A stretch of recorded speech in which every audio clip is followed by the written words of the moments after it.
I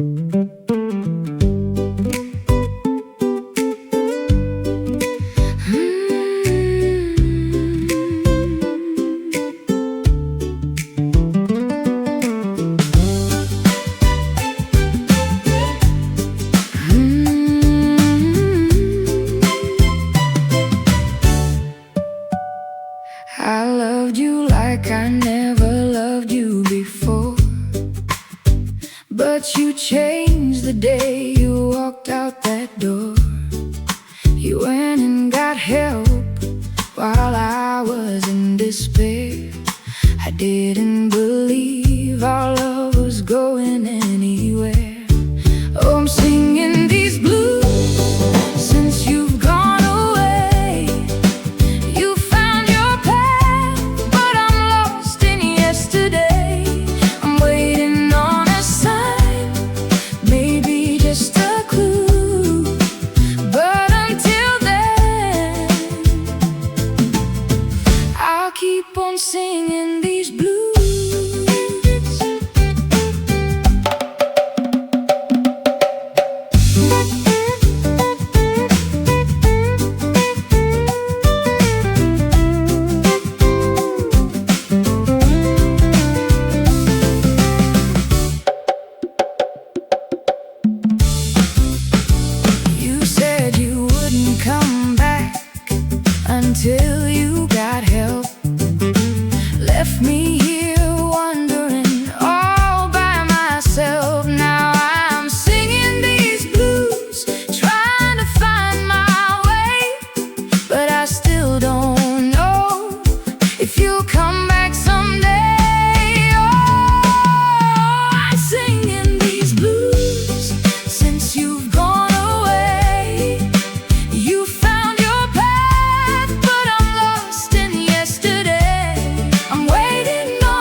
traveling, best for those in the middle. Avoid the young and the old and women with children. Avoid when necessary. Avoid when possible. If necessary, if possible. The pragmatic lens, reevaluating the romance of travel. The modern world often presents travel as a panacea, a transformative experience essential for a life well lived. However, the aphorism, best for those in the middle.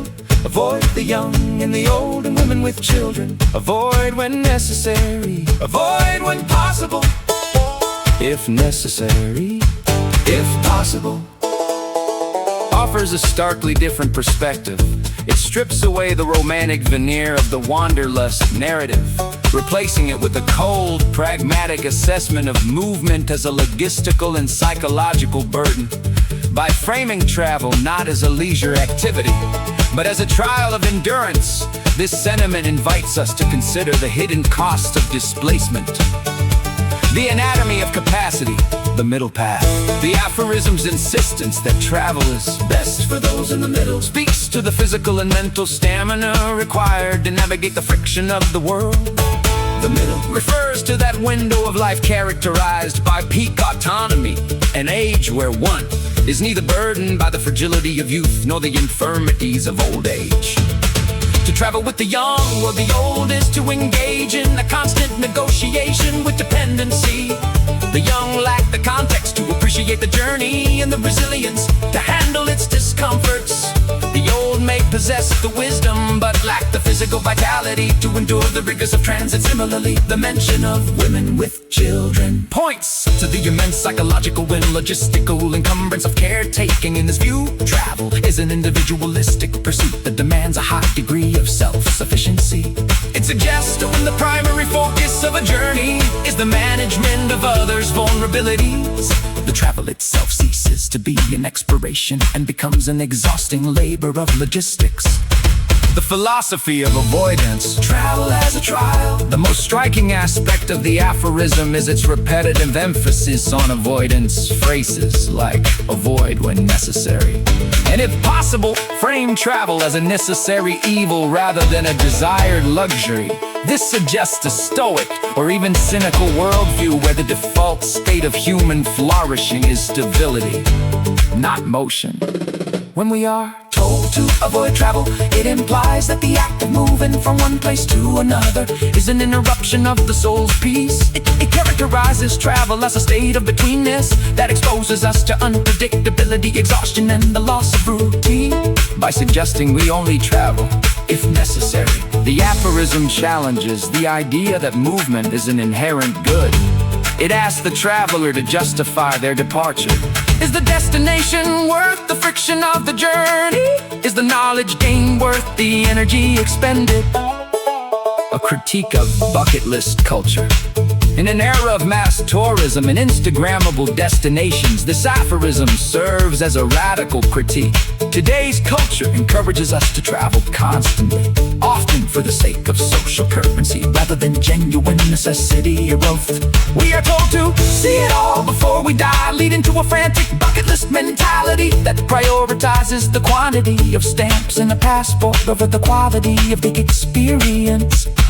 The aphorism suggests that this frantic movement is a mistake. It aligns with the growing movement of slow travel or even anti-travel, which posits that we might find more depth in a single square mile of our own neighborhood than in a dozen high-speed tours of foreign capitals. It warns against the vanity of movement, reminding us that displacement is a tax on our time and health, a tax that should only be paid when the reward is truly essential. Conclusion: the cost of movement.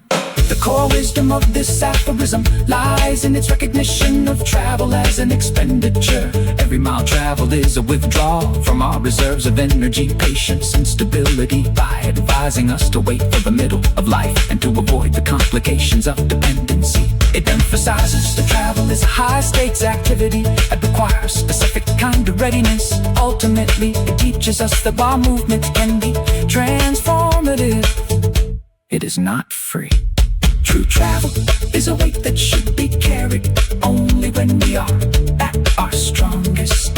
And even then, only when the journey is truly worth the cost of leaving home.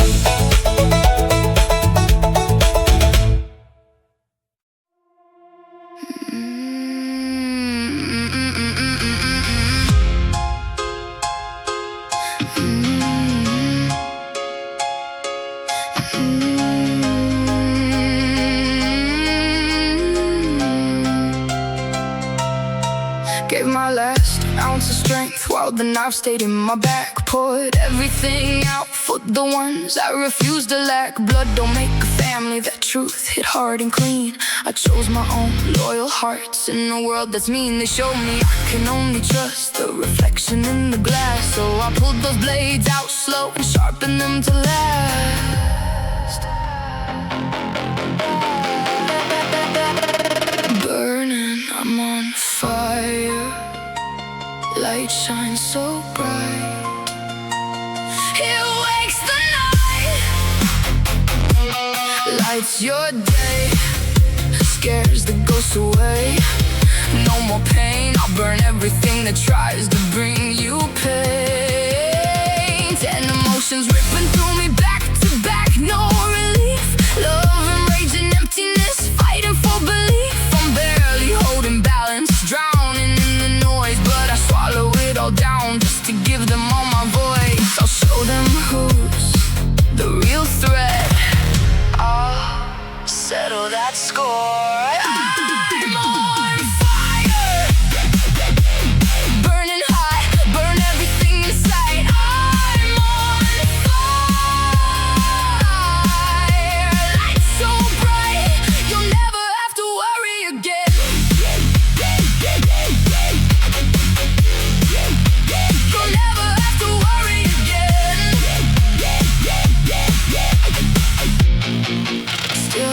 Still pouring out my everything when I'm running on empty, carrying my chosen family like it's all that's left in me. Family ain't just blood, it's the bond I fought to earn. Stronger than the blaze that tried to make me burn. No more games, no more blame, I'm cutting all their ties. Use their knives to carve my path and cut apart their lies.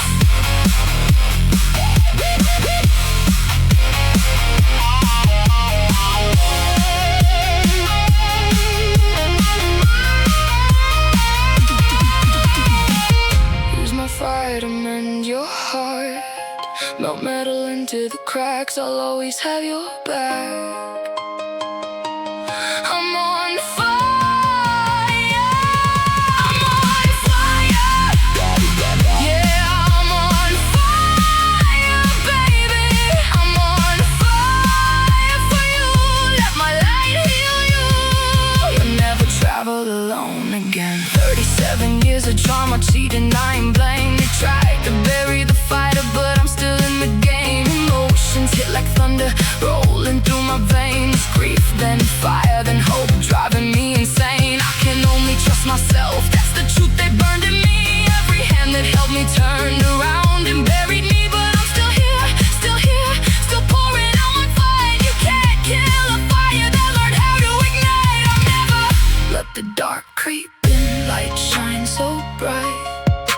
Ghosts never see the night. Put your fist down, back down. You don't have to fight no more. Yeah, I'm on fire. I'm on fire, baby. I'll got you, never fear. I'll never let my light disappear.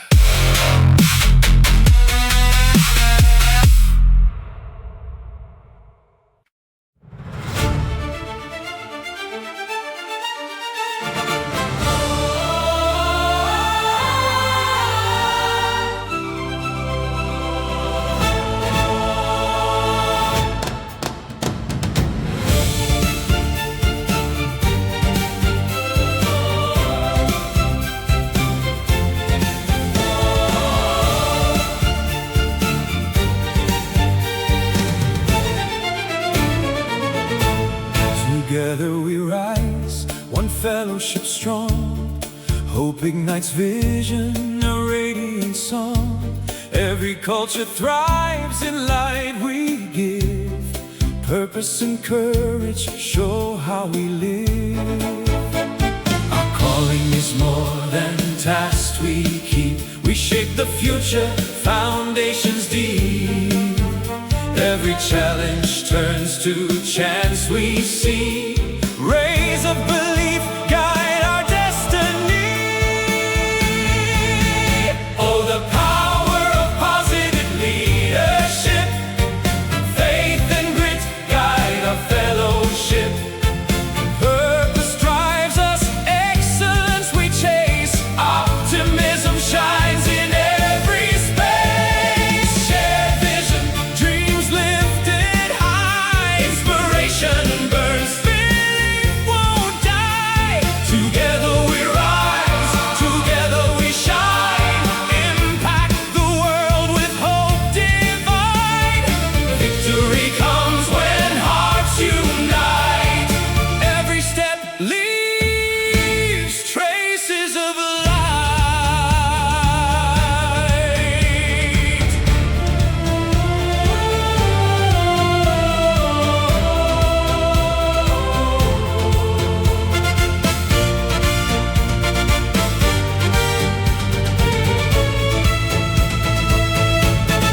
Leaders of hope, of change, of grace. Every challenge an invitation we face.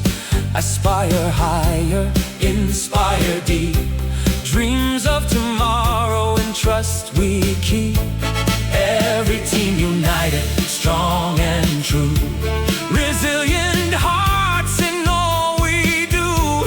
So let us commit, with courage we stand. Holding the future in guiding hands. In every place, leave brighter skies. Positive leadership never dies. So the power of positive leadership. Faith and grit guide our fellowship. Purpose drives us, excellence we chase. Optimism shines in every space. Shared vision, dreams lifted high. Inspiration burns, belief won't die. Together we rise, together we shine. Impact the world with hope divine. Victory comes when hearts unite. Every step leaves traces of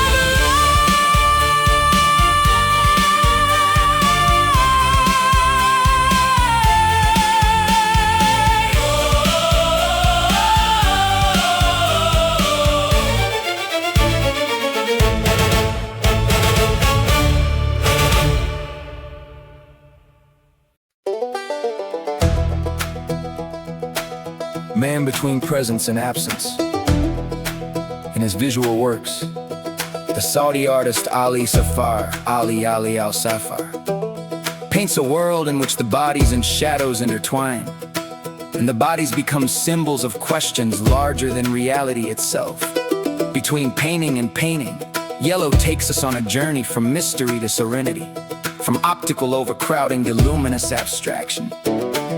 In one of his paintings, crowded human blocks in dark blue and gray gradations take us toward an intense psychological landscape. Bodies without features, souls touching and lurking in dim-lit space, as if the city swallows them up or reshapes them. It is a picture of the presence unknown, of society as seen from within. As for the other painting, we stand before an amazing transparency, where white splashes are sequenced in a quiet, almost devoid of noise. There is no place for crowding here, but contemplation and stillness, as if the artist depicts a spiritual journey or a state of human abstraction in the face of the light. Yellow style reflects a mature experience that goes beyond form to substance. He does not paint a person as a body, but as a state, as a feeling, as a story hiding behind a color or a refraction of a shadow. I am not looking for beauty in itself, but for visual sincerity, for the moment when sense stops before reason. Ali Safar.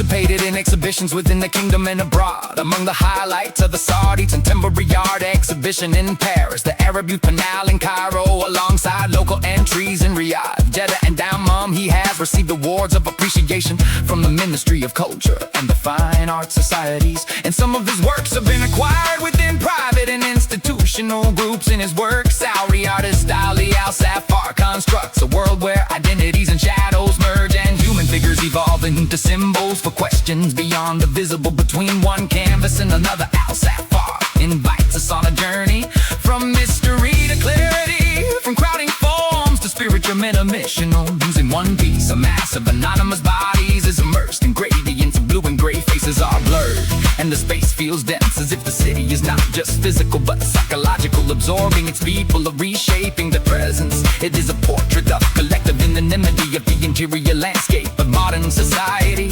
In contrast, another work presents serene alignment, pale, translucent figures standing in harmony with light. Here, there is no chaos, only reflection. It evokes a spiritual journey or an inner ascent towards stillness and purity. Al-Safar's aesthetic reveals a refined vision.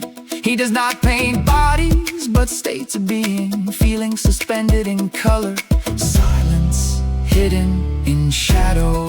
I'm not chasing beauty itself, I'm seeking visual honesty, a moment where emotion overtakes intellect. Ali Al-Safar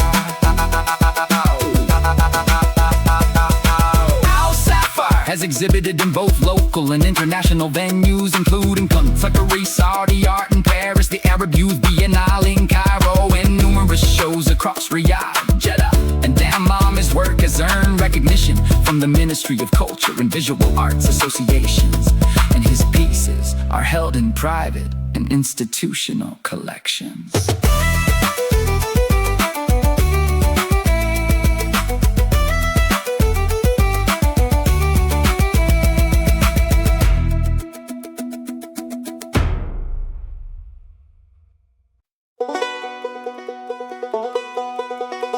The hand of the Lord was upon me, and carried me out in the spirit of the Lord, and set me down in the midst of the valley which was full of bones, and caused me to pass by them round about.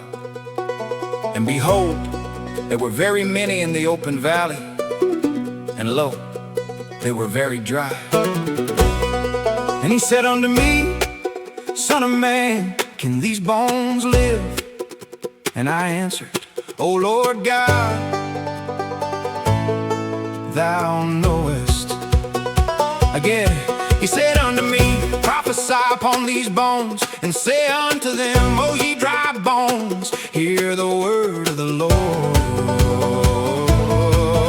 Thus saith the Lord God unto these bones, Behold, I will cause breath to enter into you, and ye shall live. And I will lay sinews upon you, and will bring up flesh upon you, and cover you with skin, and put breath in you, and ye shall live. And ye shall know that I am the Lord.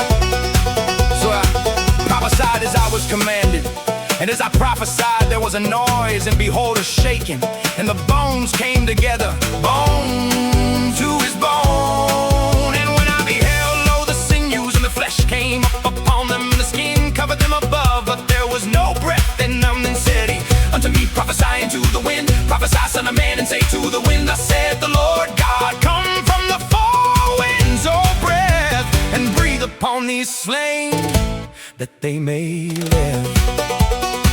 So I prophesied as he commanded me, and the breath came into them, and they lived and stood up upon their feet, an exceeding great army. Then he said unto me, Son of man, these bones are the whole house of Israel.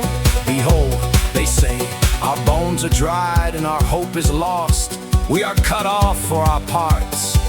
Therefore prophesy, and say unto them, Thus saith the Lord God, Behold, all my people, I will open your graves, and cause you to come up out of your graves, and bring you into the land of Israel. And ye shall know that I am the Lord, when I have opened your graves, O my people, and brought you up out of your graves, and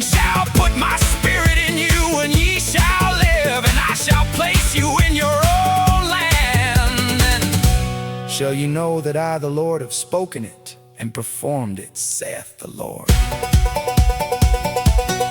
The word of the Lord came again unto me, saying, Moreover, thou son of man, take thee one stick and write upon it for Judah and for the children of Israel, his companions. Then take another stick and write upon it for Joseph, the stick of Ephraim, and for all the house of Israel, his companions. And join them one to another into one stick, and they shall become one in thine hand. And when the children of thy people shall speak unto thee, saying, Wilt thou not shew us what thou meanest by these? Say unto them, Thus saith the Lord God, Behold, I will take the stick of Joseph, which is in the hand of Ephraim, and the tribes of Israel as fellows, and will put them with them, even with the stick of Judah, and make them one stick, and they shall be one in mine hand. And the sticks whereon thou writest shall be in thine hand before their eyes. And say unto them, Thus saith the Lord God, Behold, I will take the children of Israel from among the heathen whither they be gone, and will gather them on every side, and bring them into their own land. And I will make them one nation in the land upon the mountains of Israel, and one king shall be king to them all. And they shall be no more two nations, neither shall they be divided into two kingdoms any more at all. Neither shall they defile themselves any more with the idols, nor with their detestable things, nor with any of their transgressions. But I will save them out of all their dwelling places wherein they have sinned, and will cleanse them. So shall they be my people, and I will be their God. And David my servant shall be king over them. And they all shall have one shepherd. They shall also walk in my judgments, and observe my statutes, and do them. And they shall dwell in the land that I have given unto Jacob my servant, wherein your fathers have dwelt, and they shall dwell therein, even they and their children and their children's children forever. And my servant David shall be their prince forever. Moreover, I will make a covenant of peace with them. It shall be an everlasting covenant with them. And I will place them and multiply them, and will set my sanctuary in the midst of them forevermore. My tabernacle also shall be with them. Yeah, I will be their God, and they shall be my people. And the heathen shall know that I, the Lord, do sanctify Israel, when my sanctuary shall be in the midst of them forevermore.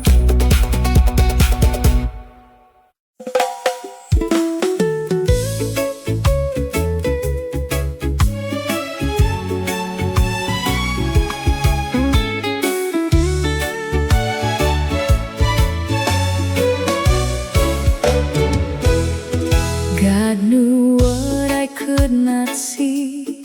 He knew what my heart would need. I came with pieces deep inside, still learning how to receive. He placed new life beneath my heart, a quiet gift from above. Before I knew what he was doing, he was teaching me love. Not all at once, not like thunder, but softly day by day, through little hands and little voices. He was showing me the way. First came love, then came joy, then came rose to help me rise. 3 small hearts, 3 holy gifts, 3 lights in my life. God knew what I needed when I could not understand. He healed me through the children he placed inside my hands. I did not know I was changing. I did not see my soul grow, but heaven moved so gently in ways I did not know. Through every smile, through every tear, through every call of mother,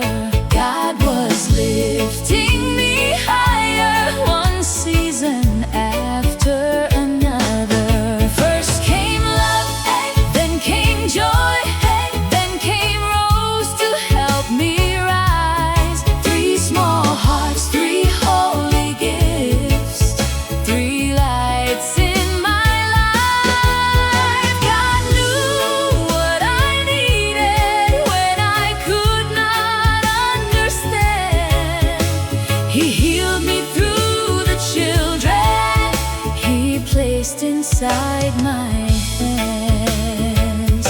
Sometimes love comes as a baby, sometimes joy comes later on. Sometimes rose blooms after waiting, and the soul learns to be strong. I was broken but not forgotten, I was wounded but still held.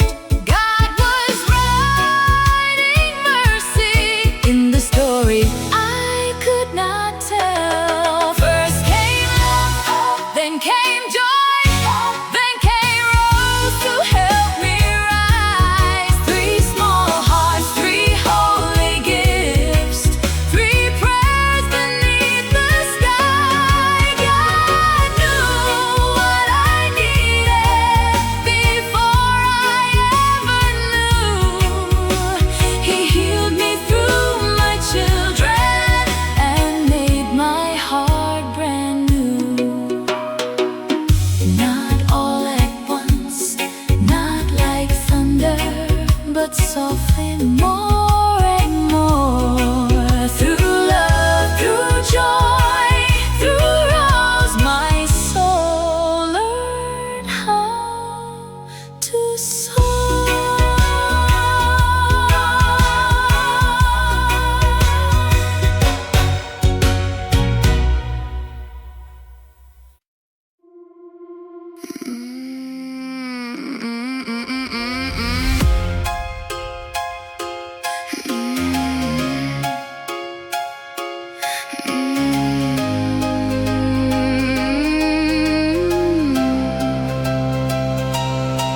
Gave my last ounce of strength while the knife stayed in my back. Poured everything out for the ones I refused to lack. Blood don't make a family, that truth hit hard and clean. I chose my own loyal hearts in a world that's mean. They show me I can only trust the reflection in the glass. So I pulled those blades out slow and sharpened them to last. Turned every betrayal into fuel, every wound into drive. Carving straight through the chaos just to feel alive. 10 emotions ripping through me back to back, no relief. Love and rage and emptiness, fighting for belief. I'm barely holding balance, drowning in the noise, but I swallow it all down just to give them all my voice. Still pouring out my everything when I'm running on empty, carrying my chosen family like it's all that's left in me. Family ain't just blood, it's the bond I fought to earn. Stronger than the blaze that tried to make me burn. I isolate when the storm gets too loud to take. Disappear in the silence till my soul stops to shake. No more games, no more blame, I'm cutting all the ties. Use the knives to carve my path and cut apart their lives. 37 years of trauma, cheating, lying, blame. They tried to bury the fighter, but I'm still in the game. 15 more years burning, watch me flip the script. No more playing victim, no more taking their shit. Emotions hit like thunder rolling through my veins. Grief, then fire, then hope driving me insane. When the weight gets too heavy and the voices scream too loud, I shut the whole world out and rebuild inside the cloud. You think it's a competition, you think it's a race. Blood is blood, but jealousy stains. Breaking free from your grip, remove the chains, cut the ties, burn the bridge. You can't take back all the things you did. Apologies, I'll never forget. I can only trust myself, that's the truth they burned in me. Every hand that held me turned around and buried me, but I'm still here, still pouring out my fight. You can't kill a fire that learned how to ignite. Evil is evil, it does what it wants. Well, guess what? I'm out of your reach, out of your grasp. Watch out, I bite back.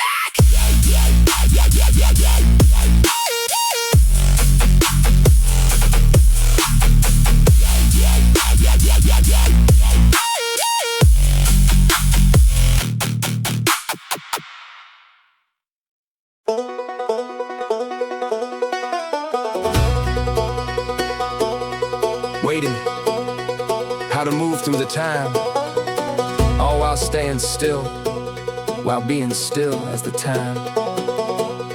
And as the things roll past you, left and right, leaving you abandoned.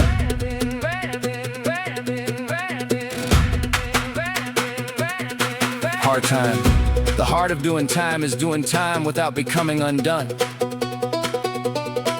An anatomy of stillness and temporal flow, the aphorism, waiting, presents a radical reimagining of a common human experience, usually defined as a passive interval, a void to be filled or a delay to be endured.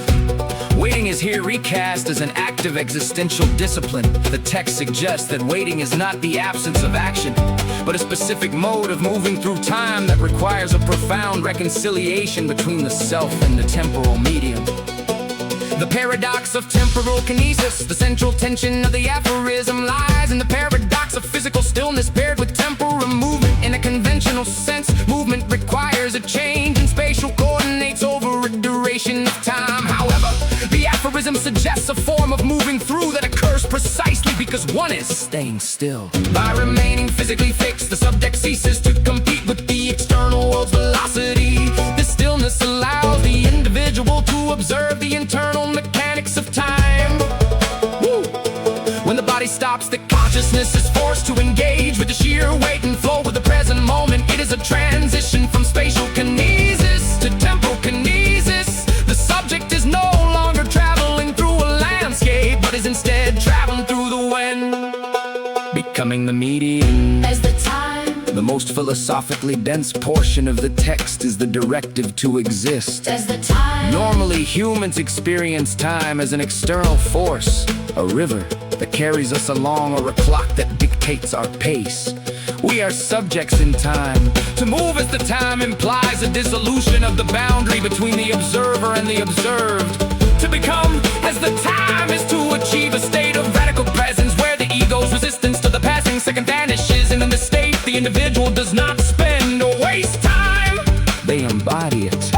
This reflects a phenomenological shift where the self is no longer a victim of the clock's ticking, but rather the very medium in which the world unfolds. It is a meditative transcendence that transforms, waiting from a state of longing for the future into a state of total immersion in the present. The geometry of abandonment. The conclusion of the aphorism introduces a poignant sense of isolation. and as the things roll past you left and right, Leaving you abandoned. The symmetry suggests a world defined by horizontal movement, the frantic lateral rush of things. By choosing to remain still, the individual falls out of the collective rhythm of the world. The left and right movement suggests a peripheral blur, where the world is moving too fast to notice the stationary observer. This abandonment is the price of temporal stillness. To be still while the world rushes is to become a ghost in the machine. However, There is a hidden strength in this abandonment, while the world is caught in the momentum of its own rolling. the one who waits gains a perspective of the whole. They are abandoned by the world's noise, but In that silence, they gain the clarity of the witness. stillness as resistance in the modern age. In a contemporary context, this aphorism serves as a critique of the cult of speed. Modernity equates movement with progress and stillness with stagnation. We are conditioned to fear waiting as a dead zone of unproductivity. Reframing waiting as an intentional act of moving through time challenges this narrative. It suggests that there is a profound depth to be found in the pauses. The ability to stay still and feel the world roll past without being Swept up in its frantic current is a form of psychological resilience to be abandoned by the modern paces. Perhaps the only way to truly find oneself. Ultimately, the aphorism waiting teaches that stillness is not a vacuum. It is a dense, active state of being where the individual, by ceasing to chase the world, finally learns how to inhabit time itself.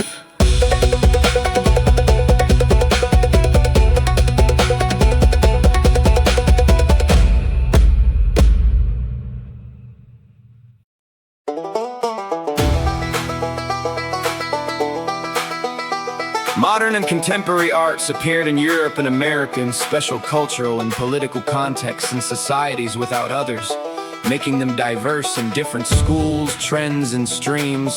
So in the West, you find among the audiences who admire and who oppose it according to its aesthetic ideology and philosophy. The formative movement in Saudi Arabia has not been an exception among the artistic movements in the Arab country in general, where modern arts such as abstraction and later have moved to it, where visitors of the exhibitions are seeing very contemporary artworks, and these works are seen in the growth of quantity and quality within the galleries in Saudi Arabia and Gulf countries and the rest of the Arab countries. What I can describe in lines is that the Saudi artists mostly practice contemporary art as it is outside to the inner square of the local audience without awareness and study of those historical and cultural contexts in which this type of contemporary or modern arts emerged after the two world wars in the 20th century. And the study of Western philosophical thought, this is what created a gap between the artist and the audience in our visual arena, where the artist exhibits his work in halls to spread his idea and artistic message, but he is surprised that it does not reach the audiences, and this problem is repeated with most artists. This is accompanied by a collective opinion of the audience from various members of the society that they do not understand the language of visual art and its current substances, and what it contains: symbols, forms, and visual messages which defame beauty and embellish ugliness, as if they are watching curses and hearing scandals from artists and a bunch of critics and hall owners about these exhibitions and what values it contains, artistic and creative, drawing the features of their contemporary culture. In my view, the above is true and correct. The problem lies in the imitation and inability to transfer such artistic practices from global to local, including philosophical ideas, following a style of superiority to the public and degrading their intellectual and cultural level. What I also notice is that the critics of the contemporary art movements in the West are many, some of them depending on the historical context of its emergence, the Cold War, the role of the Zionists in managing the art movement, owning galleries, buying and marketing businesses, selling auctions, controlling the media, and buying critics in Europe. For example, the average price of Louis Fontana paintings is $15 million, 55 million rials, according to the study of the website of the art market.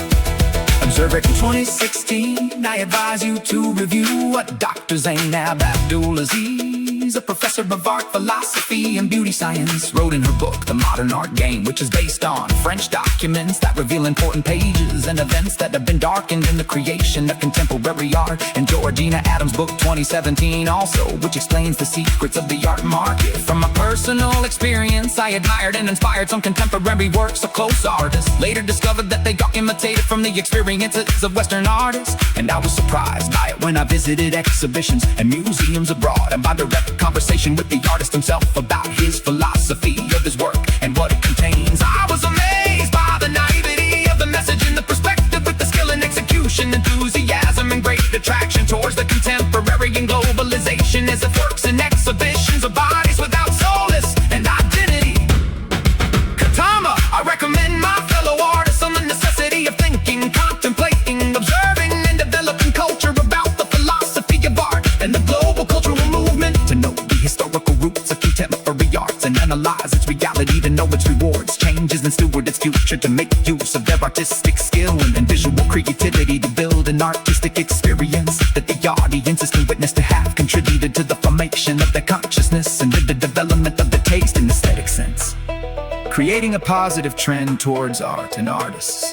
And the history of art is attested by the emergence of a Saudi Arabian school or artistic movement that deserves studying, contemplating, and transferring from the local to the international.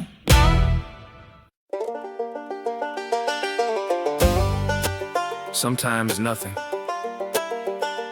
Sometimes we wait for nothing, and then sometimes nothing waits for us. The architecture of absence, an exploration of sometimes nothing. The aphorism. Sometimes nothing is a recursive meditation on the human condition, structured as a linguistic mirror that reflects our deepest anxieties and curiosities. It operates on a pivot. First, it addresses the internal state of human anticipation, and then it shifts to the external reality of the universe by inverting the relationship between the subject and the object, the void. The aphorism challenges our perception of purpose, mortality, and the nature of existence itself. The void of expectation. Sometimes we wait for nothing. The first movement of the aphorism, sometimes we wait for nothing, captures the inherent absurdity of human desire. We are creatures of anticipation, wired to look toward the horizon for meaning, fulfillment, or resolution. However, this line suggests a break in the causal chain of effort and reward. Waiting is traditionally an active state directed toward a specific end. We wait for a train, a lover, or a career breakthrough. To wait for nothing implies a state of suspended animation where the object of our longing is absent or perhaps never existed. This reflects the existential concept of the wait as described by thinkers like Samuel Beckett. In this context, waiting becomes a habit of being rather than a means to an end. It is a commentary on the futility of certain hopes and the realization that much of the human experience is spent in the lobby of an empty theater, expecting a performance that was never scheduled. The mirror of the unknown. And then, sometimes nothing waits for us. The transition, and then acts as a temporal breach, leading us from our active psychological state to an objective inevitable reality. The reversal, sometimes nothing waits for us, transforms nothing from a passive absence into an active patient entity, where the first line deals with our internal projections, the second line deals with our destination. It evokes the gravity of the unknown and the ultimate silence of the universe. In a literal sense, this is a confrontation with mortality. At the end of the frantic pursuit of life, we may find not a grand revelation, but a return to the vacuum from which we emerge. However, it also speaks to the blank canvas of the future. It suggests that the world does not always have a preordained plan or a welcoming committee for our arrival. Sometimes we step into a space that is entirely empty, demanding that we either fill it or learn to inhabit the silence. Synthesis. The relationship between agency and the void. The relationship between these two states, waiting for nothing and having nothing wait for us, creates a loop of existential irony. It suggests that our search for meaning, the waiting, and the universe's indifference, the nothingness waiting for us, are two sides of the same coin. We often experience a sense of cosmic betrayal when our expectations are met with silence. Yet the synthesis of these two ideas suggests a profound form of freedom. If nothing waits for us, then the structures of destiny and fate are dissolved. The void is not merely a vacuum of despair, it is a space of radical potentiality. Our waiting for nothing is the psychological preparation for an encounter with a reality that is unburdened by predetermined meaning. The interaction between our actions and the existential void reveals that meaning is not something we find waiting for us at the end of the road. Rather, it is something we must carry with us into the emptiness. The beauty and gravity of nothing. Sometimes nothing is not an expression of nihilism, but a poem of acceptance. It acknowledges the gravity of the void, the nothing that can feel heavy, cold, and final. But it also hints at the strange beauty of such a state, to recognize that we are waiting for nothing, and that nothing waits for us, is to be stripped of the illusions that clutter our consciousness. In this clarity we find a different kind of presence. When we stop demanding that the universe provide us with the destination, we become truly present in the journey. The aphorism serves as a reminder that nothing is the background upon which the something of our lives is drawn. By embracing the void, we find the courage to exist without the need for an ultimate witness or a guaranteed reward. Finding grace in the silent intervals of the cosmos.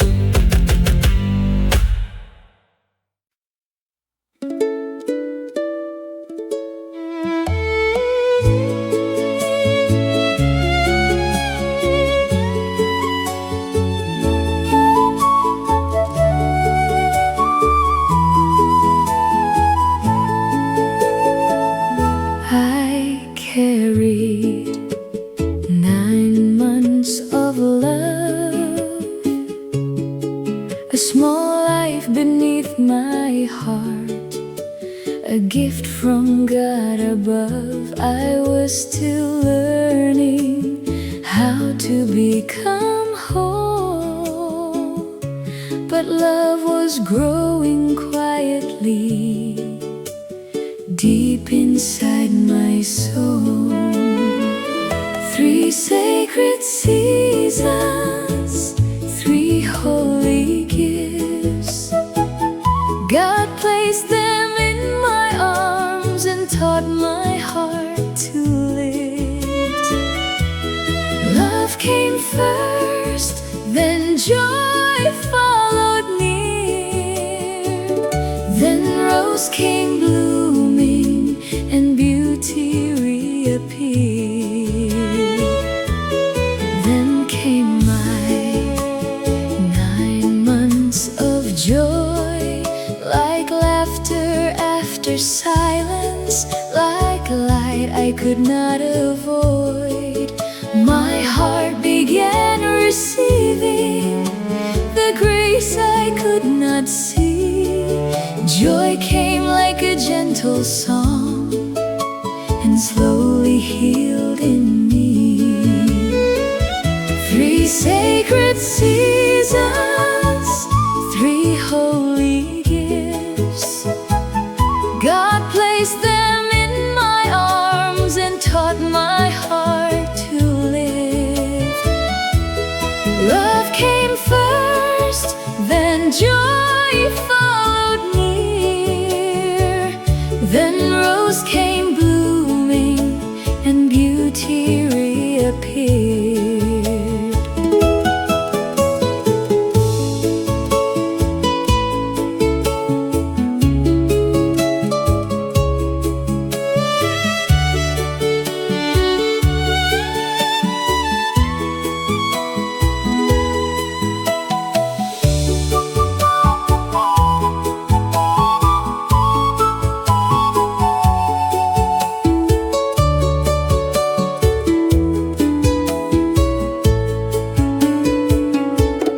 Then came my 9 months of rose.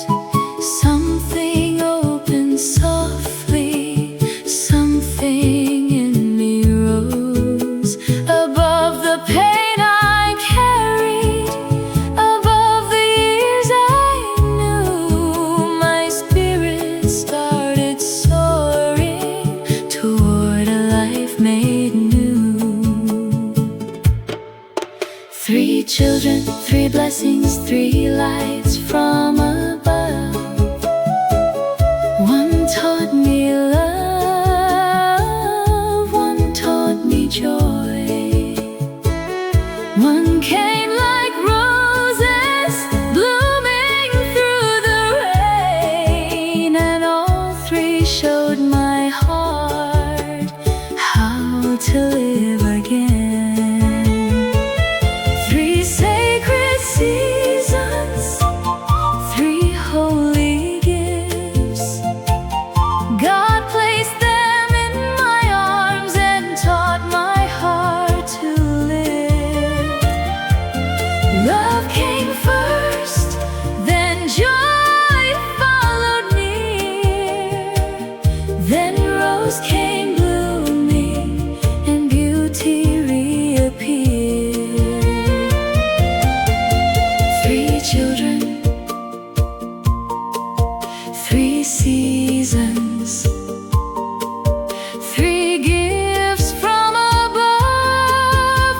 My soul learned to rise through love, joy, and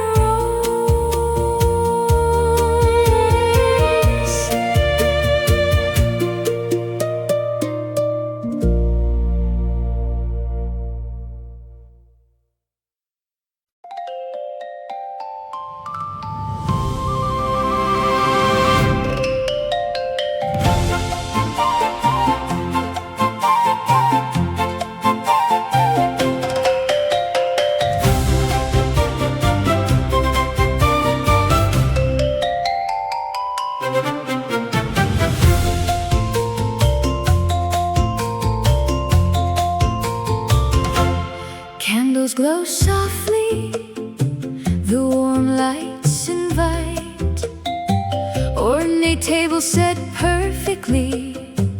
What a beautiful sight. Laughter fills the air, a welcome so sincere. Linger here a moment, let your heart draw near. Open arms of kindness, every waiter smiles so bright. Come and taste the wonder, come and feel the grace. Every flavor tells a story in this cherished place. Calicalia calls you, joy in every bite. Where the food is heaven and the price feels right. Culinary magic, Dutch bitter, and divine. Alfredo, fettuccine, every dish a golden sign. Lasagna layered deep with smoky sausage art. Iga bakar, fried rice, warming up your heart. Affordable for all, true luxury from the start. Come and taste the wonder, come and feel the grace. Every flavor tells a story in this cherished place. Calicalia calls you, joy in every bite. Where the food is heaven and the price feels right. Rich aromas drifting, zuppa soup in the air. Every server greets you with exceptional care. Suncloud mocktails, glowing sendal dough, it's so sweet. Truffle olive ball and flavors you will want to meet. Almond butter coke melting, a dessert so complete. Soft music playing, cushioned seats embrace. Warm and cozy corners, your own private space. From the first hello to the final goodbye, the staff make every moment feel like you can fly.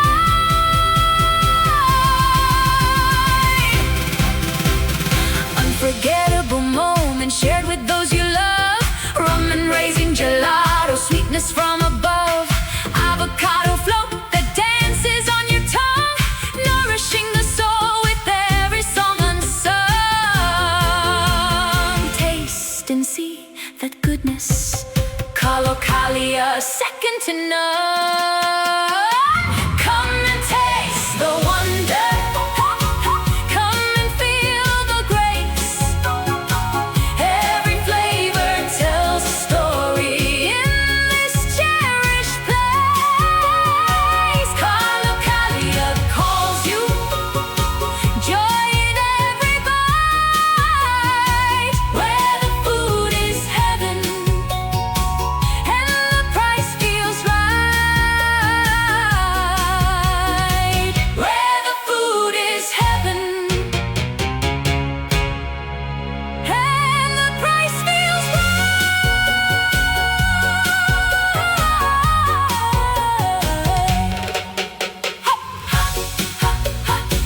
A sanctuary of flavor where every heart finds rest.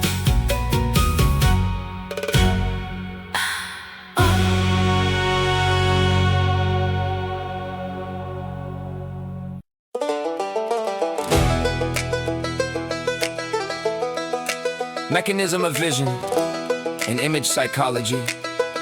Bersama series. Critical reading in the book Psychological Analysis and Images shifts the focus from the psychology of the artist to the painting's semia, and psychological analysis and images takes several axes.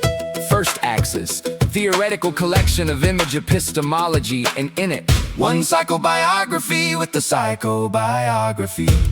Illustration of how classical criticism used psychological analysis as a practice to analyze artists' contracts, such as Freud da Vinci's analysis. Book launch. Griselda Pollock and the book's contributors reject this approach, that the painting is not a satisfactory display for the artist, but rather an independent cognitive and aesthetic space to image as an open optical text, building a strong bridge between psychological analysis and visual semia. The book deals with the image as a complex network of signs and indicators that form in the subconscious. Critical depth artwork carrying multi-layered blades. The task of the critic is not only to describe what he sees superficially, but to decompose these cognitive and visual decipherals to understand the hidden or suppressed meaning within formation. The gaze and the recipient's location, based on Jack Lacan's concepts on which the book relies so heavily. Sight is not just an act of physiological vision, it is a complex web of desire and power. How does the painting compel the viewer's eye to adopt a certain attitude? Artwork has an effect. It looks at us as much as we look at it, and stimulates our deep neural and psychological responses.